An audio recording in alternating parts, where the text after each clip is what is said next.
नमस्कार. आपल्या सर्वांचे कृष्णसखी कलाकुसर या यूट्यूब चॅनलवर पुन्हा एकदा हार्दिक स्वागत. आजच्या व्हिडिओमध्ये आपण हा सुंदर सूर्यफुलाचा ग्रॅनी स्क्वेअर बनवायला शिकणार आहोत. त्याला छान पाने पण आहे. तुम्ही या ग्रॅनी स्क्वेअरला जोडून एक मोठा टेबल कव्हर किंवा रुमाल बनवू शकता. खूप सोप्या पद्धतीने मी शिकवले आहे आणि ह्या व्हिडिओच्या शेवटी एक फिनिशिंग ट्रिकसुद्धा सांगितली आहे. त्यामुळे तुम्ही हा पूर्ण व्हिडिओ बघा आणि असाच ग्रॅनी स्क्वेअर बनवायला शिका. मी हा ग्रॅनी स्क्वेअर बनवण्यासाठी 3 mm क्रोशा हुक वापरली आहे आणि लोकरीचा धागा घेतला आहे 4 प्लाय, क्रीम कलरचा, येलो आणि पिवळा, ब्राऊन आणि हिरवा म्हणजे मधात कथ्या रंगाचा धागा घेतला आहे. तर चला तर सुरुवात करूया हा ग्रॅनी स्क्वेअर बनवायला. सर्वप्रथम एक मॅजिक रिंग करून घ्यायचा आहे. 1 2 3. त्याच रिंगमध्ये एक डबल क्रोशा करायचा आहे, परत एक डबल क्रोशा करायचा आहे, 3 चेनचा एक आणि आता हे 2 झाले, हा तिसरा. असे आपल्याला एकूण 12 डबल क्रोशे करून घ्यायचे आहे. 3 चेनचा एक असा पकडून टोटल 12 करायचे आहे आणि 3 चेनचा सोडला तर 11 असे डबल क्रोशे करून घेऊ. हे बघा आपले 12 डबल क्रोशे झाले आहे. 3 चेनचा एक डबल क्रोशा धरला तर त्यानंतर हा धागा ओढून हा रिंग क्लोज करून घ्यायचा आणि तिसऱ्या चेनमध्ये स्लिप स्टिचनी जॉईन करायचं म्हणजे आपला हा राऊंड पूर्ण झाला. त्यानंतर पुढच्या राऊंडसाठी दुसऱ्या रंगाचा धागा घ्यायचा आहे. त्यामुळे एक चेन करून हा धागा इथेच कापून घ्यायचा आहे. हा धागा कापून घेऊ.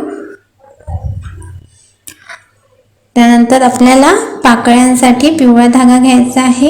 एक स्लिप नॉट करून घेऊ. आता हा कसा जोडायचा हा नेहमीपेक्षा थोडा वेगळा जोडत आहे. त्यासाठी कोणत्याही एका हुकवर जोडायचा आहे. जोडताना पहिले हुकवर एक विडा घेऊन घ्यायचा आणि त्यानंतर कोणत्याही एका स्टिचमध्ये याला जोडायचं. तर जोडताना आपल्याला एक डबल क्रोशा मिळेल. याआधी आपण सिंगल क्रोशाने जोडत होतो, पण आता आपल्याला या पद्धतीने जोडायचं आहे आणि हाफ इनकम्प्लीट डबल क्रोशे करायचे आहे 3. त्यानंतर 3 वेढ्यातून एकदा हुक काढायची, नंतर दुसऱ्या 2 वेढ्यातून हुक काढायची. त्यानंतर 2 चेन करायच्या, 1 2. पुन्हा पुढच्या स्टिचमध्ये अशीच पाकळी बनवायची आहे. तर त्यासाठी एक हाफ डबल क्रोशा करायचा, इनकम्प्लीट डबल क्रोशा करायचा. इनकम्प्लीट म्हणजे एकदाच हुक बाहेर काढायची आहे. पुन्हा त्याच स्टिचमध्ये एक इनकम्प्लीट डबल क्रोशा आणि पुन्हा त्याच स्टिचमध्ये एक इनकम्प्लीट डबल क्रोशा. नंतर 3 वेढ्यातून एकदा हुक बाहेर काढायची आणि नंतर 2 वेढ्यातून, मग 2 चेन करायच्या. पुन्हा पुढच्या स्टिचमध्ये असेच करायचे आहे. 3 वेळा इनकम्प्लीट डबल क्रोशे करायचे आहे.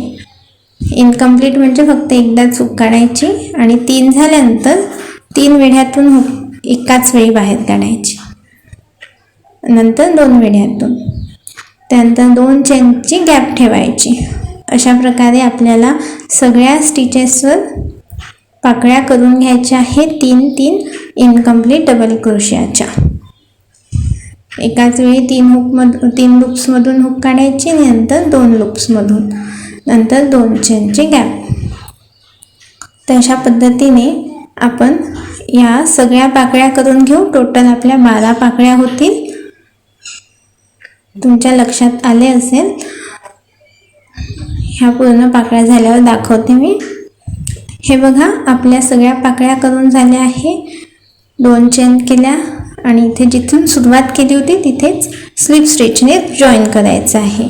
एक चेन करून इथे सुद्धा आपल्याला हा धागा कापून घ्यायचा आहे.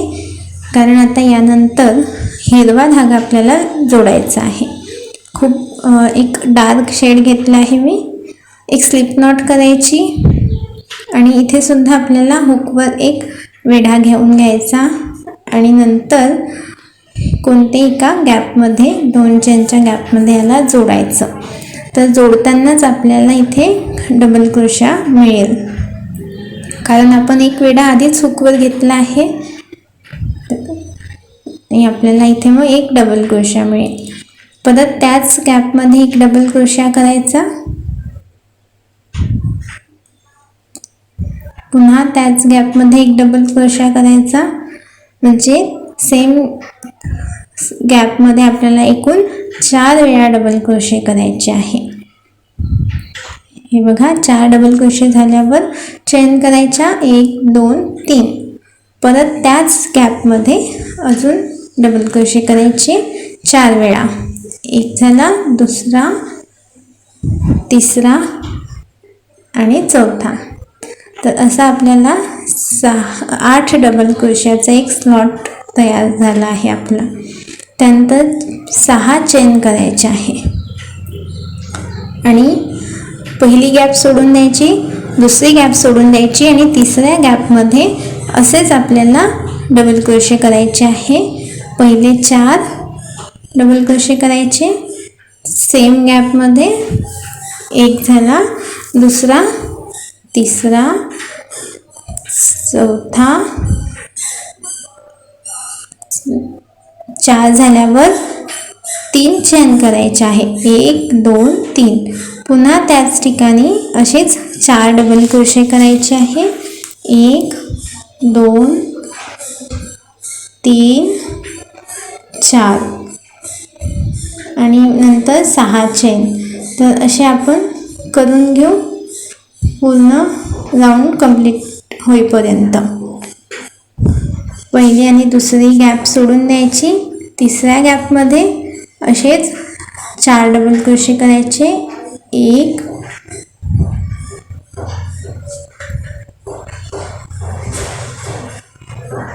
2 3 4. हा आपला कॉर्नरचा भाग आहे. म्हणजे आपले हे 4 कॉर्नर्स तयार होत आहे. 3 चेन्स, त्याच ठिकाणी पुन्हा 4 डबल क्रोशे, 1 2 3 4. तर हे आपले 4 कॉर्नर्स बनतील. नंतर 6 चेन्स करून घ्यायच्या आणि खालच्या पाकळ्यांच्या 2 गॅप सोडून तिसऱ्या गॅपमध्ये सेम अशाच पॅटर्ननी 8 डबल क्रोशे करायचे आहे. 4 डबल क्रोशे, 3 चेन्स आणि परत 4 डबल क्रोशे त्याच गॅपमध्ये. अशा प्रकारे आपल्या ह्या 4 कॉर्नर्सला 8 डबल क्रोशाचे स्लॉट्स तयार झाले आहे. त्यानंतर 6 चेन्स करायच्या आणि जिथे सुरुवात केली होती तिथे स्लिप स्टिचने जोडून घ्यायचं आहे. एक चेन करून हा धागा कापून घेऊ, कारण यानंतर आपल्याला दुसरा धागा जोडायचा आहे. हे बघा, तुम्हाला दिसत असेल चौकोन तयार झाला आहे. मग मागच्या साईडनी एक गाठ मारून घ्यायची. तुम्हाला मी पहिल्यांदा सांगितले होते फिनिशिंगसाठी एक ट्रिक सांगणार आहे, तर ती अशी की मागून हुकच्या साह्याने हे जे उरलेले धागे आहे ते असे ओढून हाईड करून घ्यायचे आहे आणि उरलेले एक्स्ट्रा धागे कट करून घ्यायचे, जसे मी आता इथे करून दाखवत आहे. असेच आपल्याला हे बाकीचे सुद्धा धागे हाईड करून कापून घ्यायचे आहे. म्हणजे आपलं दोन्ही साईडनी वर्क खूप सुंदर दिसेल. बघू शकता तुम्ही, मागून आणि समोरून दोन्ही ठिकाणी दोन्ही साईडनी छान दिसत आहे. आता यानंतर आपल्याला हा क्रीम रंगाचा धागा जोडायचा आहे.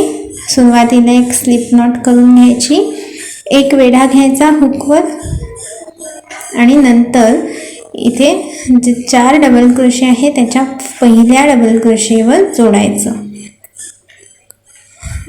आणि एक हाफ डबल क्रोशा करायचा. पुढच्या डबल क्रोशेवर परत एक हाफ डबल क्रोशा करायचा. हाफ डबल क्रोशा म्हणजे दोन्ही वेढ्यांमधून एकदाच हुक बाहेर काढायची आहे. तर असे 4 डबल क्रोशेवर एक हाफ डबल क्रोशे करून घ्यायचे. त्यानंतर या 3 चेनच्या गॅपमध्ये पुन्हा एक असाच हाफ डबल क्रोशा करायचा आहे. दोन्ही वेढ्यातून एकदाच हुक काढून घ्यायची. नंतर 3 चेन करायच्या आणि पुन्हा त्याच ठिकाणी एक हाफ डबल क्रोशा करायचा.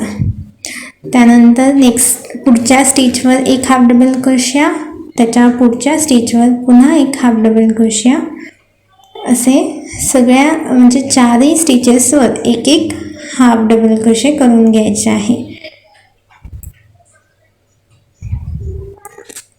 त्यानंतर आता बघा इथे लक्ष देण्यासारखं आहे. याच्या पुढे आपल्याला हाफ डबल क्रोशा करायचा आहे, पण खालच्या दोन्ही राऊंडला घेऊन करायचं आहे. पाकळ्यांच्या मधातून हुक टाकायची आहे आणि तिथे एक लांब असा धागा घेऊन डबल क्रोशा करायचा आहे. इथे पूर्ण कंप्लीट डबल क्रोशा करायचा आहे. आतापर्यंत आपण हाफ डबल क्रोशे केले होते, पण इथे कंप्लीट 3 वेळा सेम गॅपमध्ये डबल क्रोशे करायचे. त्यानंतर परत पुढच्या गॅपमध्ये असेच पूर्ण 3 वेळा डबल क्रोशे करायचे आहे. लंबे धागे घ्यायचे आहे, लंबा वेढा, आणि असे 3 डबल क्रोशाचं एक स्लॉट करून घ्यायचं. नंतर पुढच्या डबल क्रोशेवर असेच हाफ डबल क्रोशे, प्रत्येक एका स्टिचवर एक हाफ डबल क्रोशे असं 4 वेळा करायचं आहे. कारण आपले 4 डबल क्रोशे होते हिरव्या रंगाच्या धाग्याचे. एक सुटला होता तर लक्षपूर्वक करायचं आहे, मोजून करायचे आहे. त्यामुळे आपलं वर्क अगदी परफेक्ट बनेल.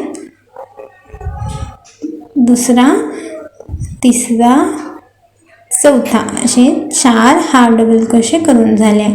त्यानंतर गॅपमध्ये परत एक हाफ डबल क्रोशा करायचा, 3 चेन्स करायच्या, पुन्हा त्याच गॅपमध्ये एक हाफ डबल क्रोशा करायचा आणि पुढच्या 4 स्टिचेसवर पुन्हा एक हाफ डबल क्रोशे करायचे आहे. तर अशा प्रकारे आपला हा कॉर्नरचा भाग आणि हा साईडचा भाग तयार झाला आहे. असे 3 साईड्स कंप्लीट करून घ्यायचे आहे. अशा प्रकारे आपण हे 4ही बाजू पूर्ण केल्या आहे. त्यानंतर जिथे सुरुवात केली तिथे एक स्लिप स्टिच करून हा धागा जोडून घ्यायचा. हवे असेल तर एक आणखी स्लिप स्टिच करायचा, एक चेन करायची आणि हा धागा कापून घ्यायचा. तुम्ही बघू शकता खूप सुंदर असा ग्रॅनी स्क्वेअर तयार झाला आहे. हा जोडायचा कसा याचा व्हिडिओ मी माझ्या चॅनलवर टाकला आहे. त्याची लिंक मी डिस्क्रिप्शनमध्ये देईल आणि इथे सजेशनमध्ये सुद्धा तुम्हाला दिसेल. तर तो बघून तुम्ही याला जोडू शकता आणि मोठा रुमाल बनवू शकता.